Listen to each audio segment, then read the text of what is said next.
Bonjour à tous, c'est Gilles, je venais vous saluer aujourd'hui. Je vais continuer à discuter de ces idées qui sont des idées qui nous permettent de ne pas se laisser, qui sont là en soutien pour arriver à rester concentré sur ce qui est important, parce qu'il y a toute cette fausse matrice qui est là. Et donc, un aspect important qui nous a été révélé, c'est que pour... il faut éviter de voir les erreurs des autres. Il faut arrêter de penser que les autres font des erreurs parce que ces erreurs nous pointent vers nos propres erreurs.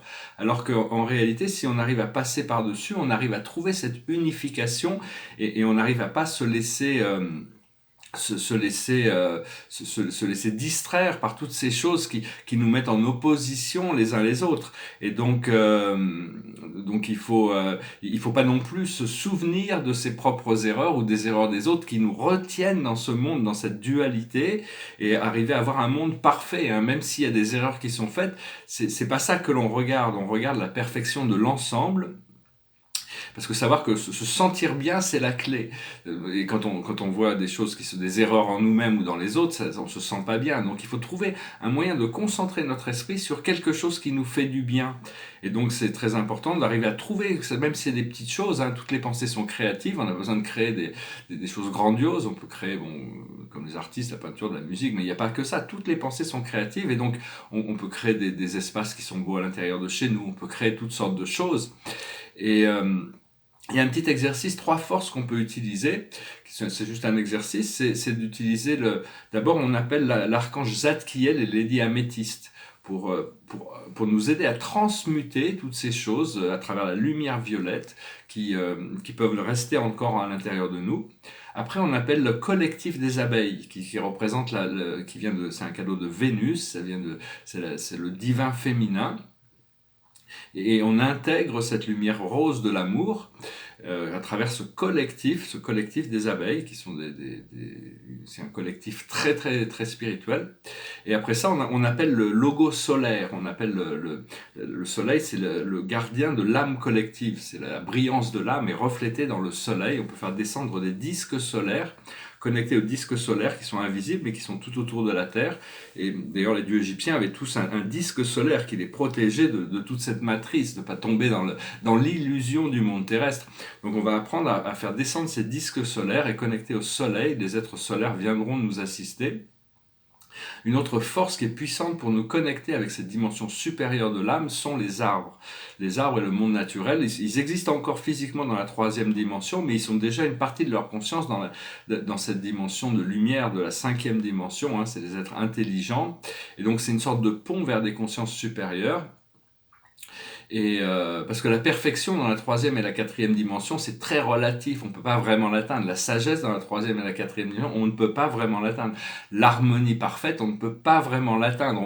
Par contre, en cultivant ce côté lumineux, ce côté sage, ce côté savoir qu'est-ce que notre âme veut, qu'est-ce que notre âme a besoin, qu'est-ce que notre âme demande, on se rapproche progressivement et on quitte la 3e et la 4e dimension pour rentrer dans une dimension unifiée, là où on peut retrouver cette sagesse, cette perfection, cette harmonie.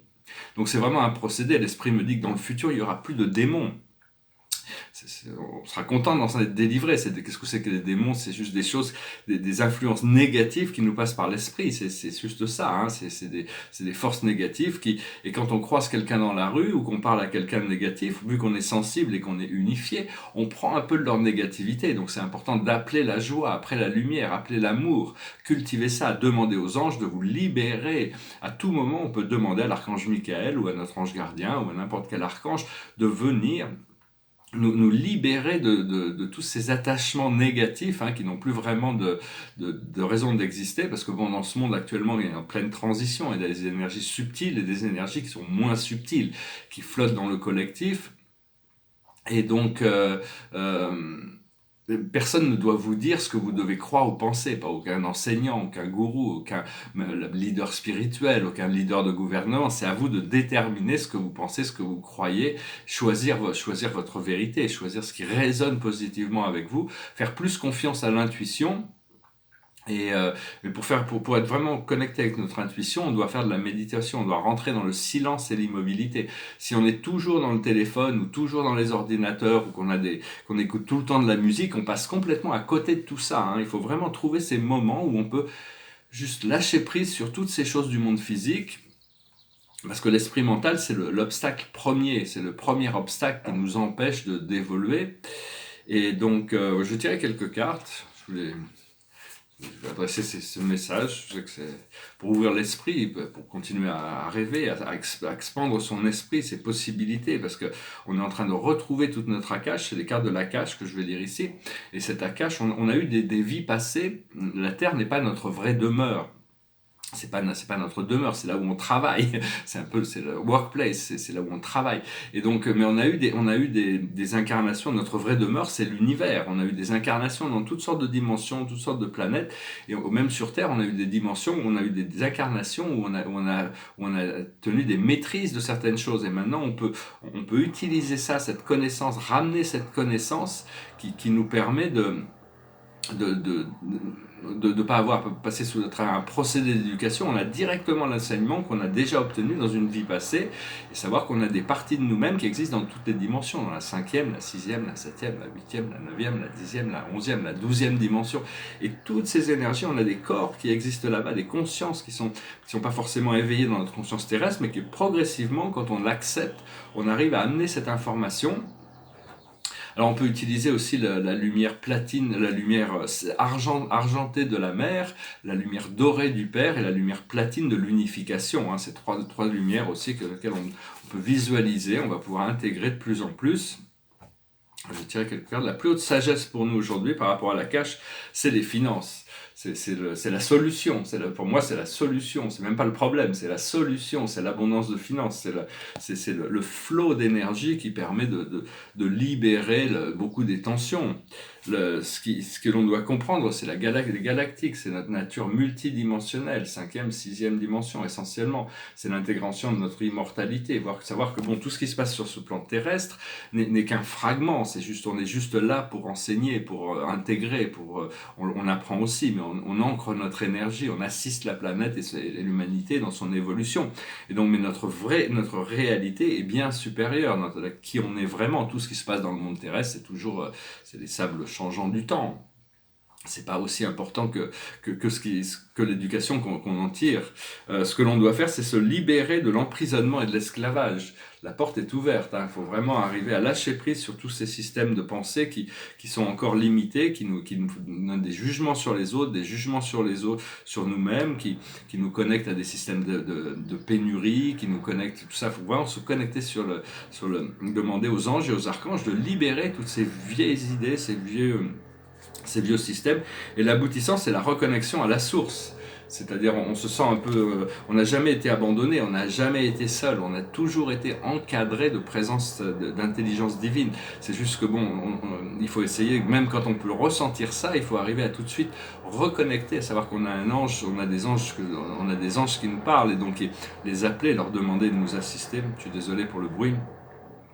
Alors qu'une fois qu'on sera libéré de cet emprisonnement et cet esclavage, une fois qu'on va comprendre les vœux, on a fait des vœux, on a demandé des choses, et donc il faut se mettre dans une position de réceptivité de ce que l'on a. Il ne faut pas se polariser sur ce que l'on veut, parce que sinon on est toujours en train de courir après quelque chose, mais on l'a demandé, il faut se mettre dans la vibration de la réceptivité, et cette idée d'orphelin, l'aboutissance, une fois qu'on arrête de cultiver cette idée d'isolation, on va pouvoir trouver l'époux-l'épouse, on va pouvoir trouver la famille, la romance, la réunion, la reconnexion, la complémentarité avec une âme sœur ou des âmes sœurs. Donc voilà, savoir que la joie, c'est la priorité. Il faut s'amuser. Ça ne veut pas dire qu'il n'y a pas des responsabilités sur Terre, mais il faut trouver le temps de trouver des choses qui nous apportent de la joie et du bonheur. Et on doit pouvoir créer cette pyramide de cristal. Imaginez cette pyramide de cristal, et dans cette pyramide de cristal, il y a une fontaine avec de la lumière liquide émeraude. Donc on y va en méditation et on boit cette fontaine, ça vient du cœur, c'est la lumière du cœur, la fontaine émeraude. Et il y a aussi une table de cristal, vous pouvez vous allonger dessus et laisser les anges venir vous nettoyer. Vous pouvez mettre tous vos bagages karmiques, toutes les choses négatives, les choses limitées que vous voulez plus, vous les mettez sur la table. Ça permet aux anges de les dissoudre. Et donc,